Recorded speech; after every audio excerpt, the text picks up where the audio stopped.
অনেক সময় গুনার জন্য চান্দা চায়, দিব না, না তোর এই গানের জন্য আমি চান্দা দিব না। কেন? তুই গুনাহ করবি, আমি চান্দা দিব।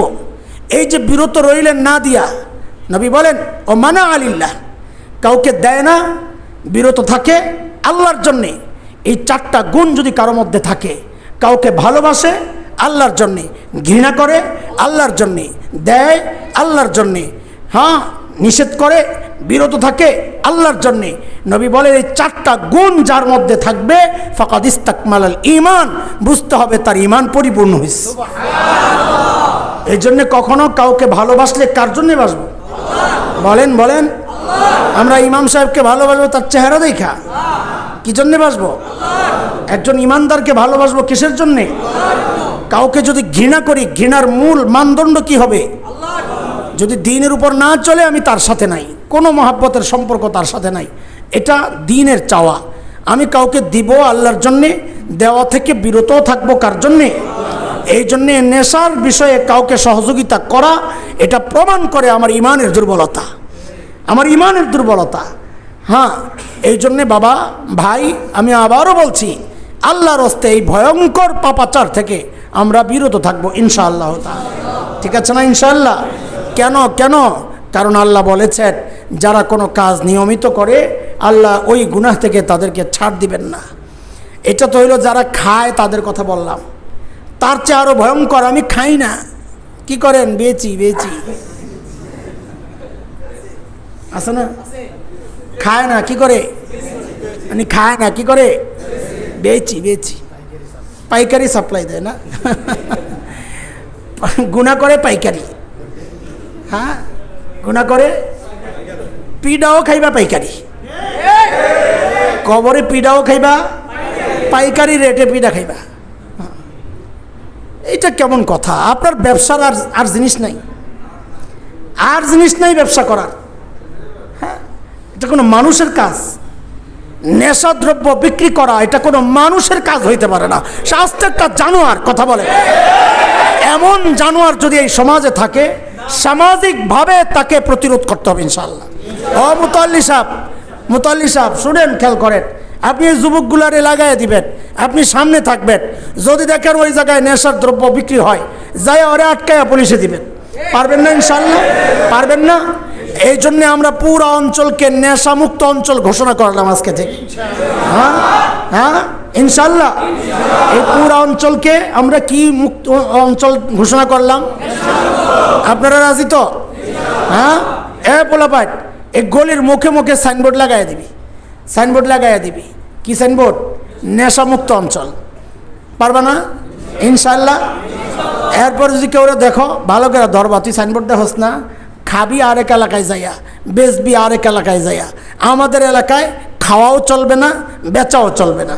বলে খাওয়াও চলবে না, পারবো তো ইনশাআল্লাহ? এ যুবক কথা কও, পারবো তো ইনশাআল্লাহ? এই ব্যাপারে একমত সবাই? 2-1 ছাড়া কে কে একমত না হাত উঠাই। মাশাআল্লাহ, আমরা সবাই একমত ইনশাআল্লাহ। ইনশাআল্লাহ এই অঞ্চলে আমরা নেশা কাউকে করতে দিব না, নেশার দ্রব্য বিক্রি করতেও দিব না।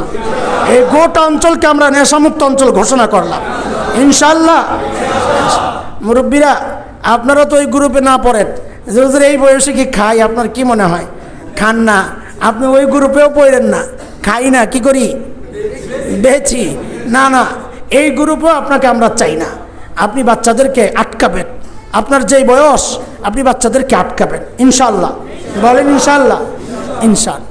দোস্ত, শেষ কথা, আমাদের অনেক লম্বা কথা হয়েছে, শেষ কথা।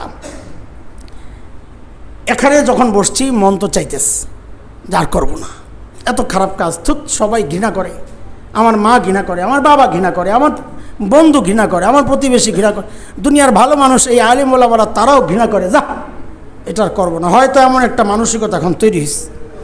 কিন্তু সমস্যা হচ্ছে আবার যখন ওই পরিবেশে যাব, কেরে দোস্ত তোর দেখি না, হ্যাঁ বেটা কালকে ওয়াজ শুনছে এমন, আরে তোর হুজুরকে কথা হুজুররা কইব, তুই আয় পর। আসবে না ফোন? কথা বলো, আসবে না? আসবে না? আসবে। ও দোস্ত, এমন যখন মন চেঞ্জ হওয়ার ভাব আসে, তো তোমাকে একটা কাজ শিখাইয়া দিই। এই কাজটা করবা, ইনশাআল্লাহ দেখবা আর মন চাইবে না, আর মন চাইবে না ইনশাআল্লাহ। শুনবো তো ইনশাআল্লাহ? হ্যাঁ হ্যাঁ শুনবা ইনশাআল্লাহ। আমি একটা ছোট্ট গল্প শোনাই। 2 বছর আগে এই গল্পটা অনেক শোনাইছি মানুষকে, আমার হৃদয়ে খুব টাচ করছে। তো আমি চাইতাম যে অন্যদের হৃদয়ে ছুঁয়ে যাক, এই জন্য খুব বলতাম ওই গল্প। তো আজকে আপনাদেরকেও শোনাই। আমার পুরান যারা শ্রোতা ওরাই গল্প শুনছে, আপনারা যারা শোনেন নাই তারা শোনেন, শুনলেও শোনেন। আমার পরের কথা মিলানোর জন্য গল্পটা বলা দরকার। সেটা হচ্ছে, একদিন আমার মাদ্রাসায় আমাদের এক ওস্তাদ আছেন, লালবাগে থাকে, ইয়াহিয়া মাহবুব ভাই।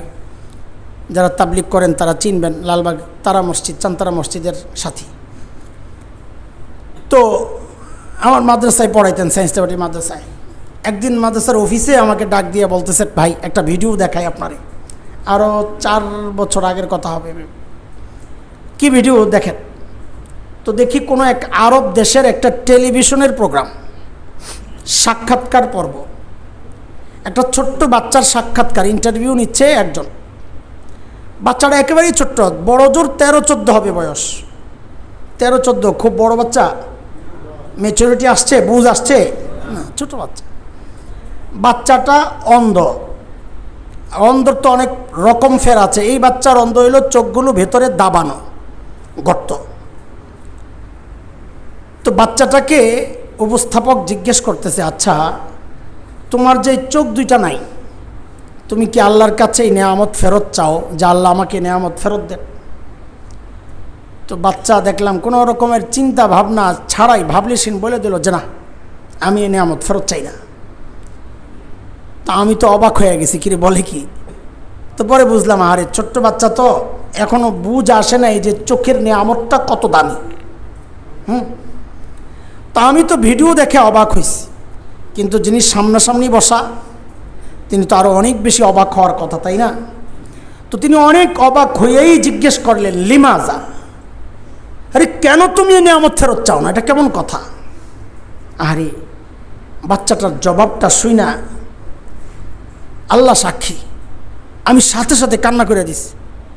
বলি কি, ওর জবাবটা শুই না বুঝছি বোকা ও না, বোকা আমি, বোকা আমি। বলে কি জানেন, দেখেন সে কি জবাব দিস। আখিরাতের চিন্তা মানুষের দিলে আসলে তার চিন্তা, তার বলা সব কিছু যে চেঞ্জ হয়ে যায়।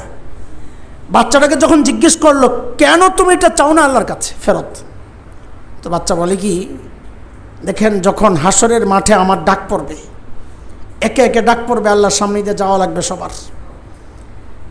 আমল কি নিয়ে আসছো? তো যখন সিরিয়াল আমার আসবে, এই আসো, এই ছোট্ট বাচ্চার কি সিরিয়াল বলেন, তার চিন্তাটা কত উঁচা, কত পবিত্র।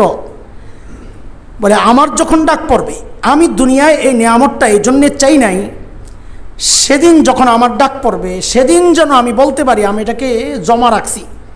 সেই দিন যেন আমি আল্লাহর সামনে নত জানু হইয়া বলতে পারি, ও আমার মালিক, ও আমার মালিক, দুনিয়ায় তো তুমি আমার এই নিয়ামতগুলো দাও নাই, ওগো মালিক, এই উসিলায় আজকে আমার আযাবটা একটু কমায়া দেওয়া যায় না মালিক? কি কথা! আমি কাঁদতেছিলাম উল্টা চিন্তা করে। ও যুবক খেয়াল করো, আমি কান্না করতেছিলাম ঠিক উল্টা চিন্তা করে। কি চিন্তা? যাহারে ও তো চোখ পায় নাই, এই উসিলা দিয়া গুনাহ থেকে বাঁচতে চাইছে। আমি হাসান জামিলের যখন ডাক পড়বে, হাসান জামিল আসো, আমি যখন আমার মালিকের সামনে দাঁড়াবো, আমার মালিক যদি ঠিক উল্টা প্রশ্নটা আমাকে করেন, ঠিক উল্টা প্রশ্নটা, আমি কি জবাব দিব? আমার মালিক যদি আমাকে জিজ্ঞেস করেন, এরে হাসান জামিল, তোকে তো এই চোখের নেয়ামতটা দিছিলাম, তুই তো ভোগও করছস, এখন আযাবটা একটু বাড়াইয়া দিই, তা আমি কি জবাব দিব? তোকে তো হাতের নেয়ামত দিছিলাম, তুই তো নেয়ামত ভোগ করছস, এখন আযাবটা একটু বাড়াইয়া দিই, আমি কি জবাব দিব? এর যুবক, এই চোখ দিয়ে আল্লাহর নাফরমানি করার আগে একবার শুধু চিন্তা করো, আয় আরে হাসরের মাঠে যদি আল্লাহ জিজ্ঞেস করেন, এই চোখ দিয়েছিলাম তোরে গুনাহ করার জন্যে না, হ্যাঁ আমার চোখ দিয়ে তুই কেন গুনাহ করছস, তো কি জবাব দিবা? এই মুখ দিয়া হারাম খাওয়ার জন্য তোরে আমি দিছি না, তো কি জবাব দিবা? এই হাত দিছিলাম তোরে গুনাহ করার জন্যে, হ্যাঁ আমার দেওয়া হাত দিয়া তুই আমার নাফরমানি করছস।